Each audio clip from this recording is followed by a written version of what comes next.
Welcome to Burlap Teachers. Enjoy the video. You start by capturing state. Back up both partitions and boot a live USB so you can work without triggering the crash. You want logs and dumps preserved.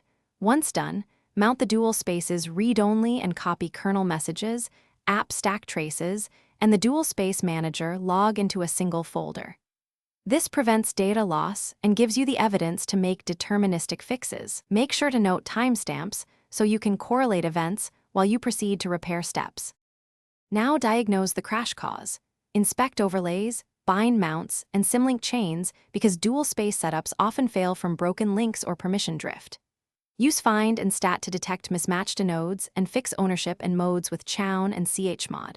Once corrected, rebuild package metadata to avoid runtime errors.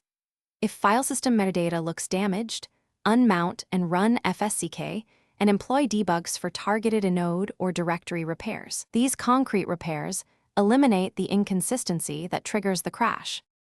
Finish by recreating a pristine dual space configuration. Restore corrected mounts, update the manager config, and run full integration tests in a sandbox so you confirm stability.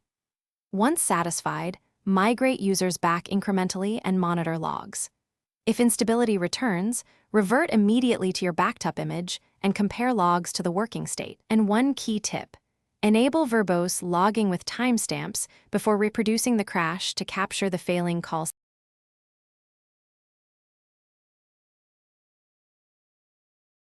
Thanks for watching. Consider subscribing if this video helped you.